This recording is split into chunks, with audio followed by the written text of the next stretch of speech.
Bonjour à tous. Savez-vous combien de réacteurs nucléaires sont actuellement en activité au Japon? Zéro. Zéro. Il faut savoir qu'au Japon, il y avait 54 réacteurs nucléaires contre 58 en France. La centrale de Fukushima 1 en avait 6. Il y en a 4 qui ont connu les accidents catastrophiques que vous savez, et les 2 autres qui ont été arrêtés. Restent 48 réacteurs. Sur les 48 réacteurs qui existent actuellement au Japon, plus aucun n'est en fonctionnement. Il faut le savoir, il faut le dire, il faut que les gens comprennent partout qu'on peut vivre sans le nucléaire, et même dans un grand pays comme le Japon.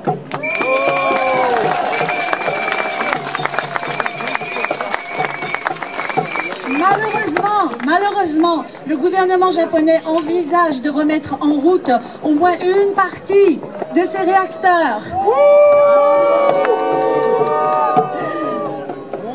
En 2012, entre le mois de mai et le mois de juillet 2012, nous avons déjà eu une période avec 0 réacteur. Ensuite, entre juillet 2012 et septembre 2013, il n'y en avait que 2 dans tout le pays. Donc pendant plus d'1 an, le pays a fonctionné avec seulement 2 réacteurs. Et encore, quand ils ont été remis en route, il a fallu arrêter une centrale thermique au gaz parce qu'il y avait trop d'électricité.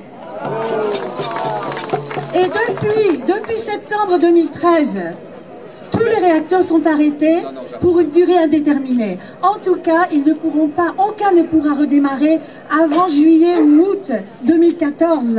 Vous voyez? Donc, c'est faisable. Et le gouvernement japonais est en train de trahir son peuple, en train de trahir sa nation, en faisant croire qu'on ne peut pas s'en passer, alors que la majorité de la population reste radicalement contre le nucléaire.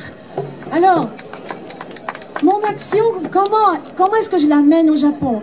Comme je connais très bien le pays, comme toute ma vie adulte s'est passée au Japon, j'y vis depuis 35 ans, je participe aux manifestations antinucléaires. Je me rends dans la zone interdite régulièrement. Je fais des reportages, je rencontre des familles qui sont originaires de la zone interdite et je vais avec elles revisiter leurs maisons et leurs villages. La durée est limitée à 5 heures. On ne peut pas rester plus de 5 heures à cause de la radioactivité, à cause des quantités de césium et d'autres radioisotopes absolument phénoménales.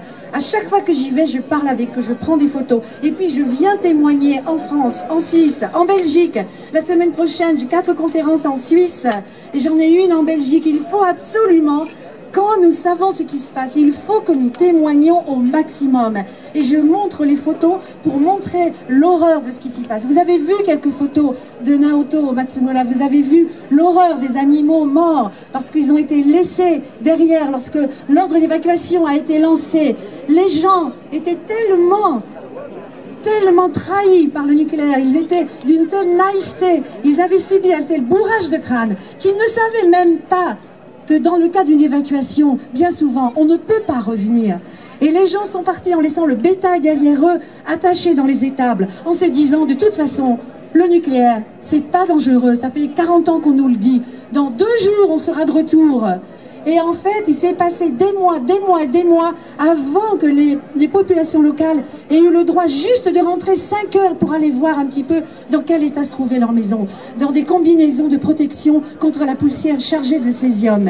Et les animaux sont morts sur pied. Et les animaux qui restent maintenant sont malades dans toute la zone interdite.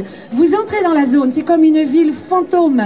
Il n'y a plus personne, il y a des rideaux aux fenêtres, il y a des fleurs dans les jardins, et il n'y a plus personne. C'est une horreur. Et le gouvernement japonais vient de rehausser la dose considérée comme admissible pour la population de 1 millisievert par an pour les populations civiles dans le monde entier. On vient de passer à 20 millisievert par an, ce qui donne au gouvernement l'excuse d'obliger les gens à retourner dans leur village d'origine en cessant tout paiement, toute compensation. Voici où on en est. Ce que je vais vous dire en conclusion, c'est qu'on ne peut pas gérer une catastrophe nucléaire.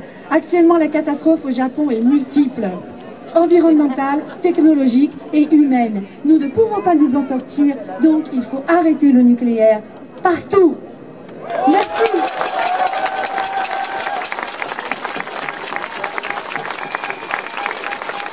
Vielen Dank, Janet Manet, die nochmal ganz eindrücklich deutlich gemacht hat,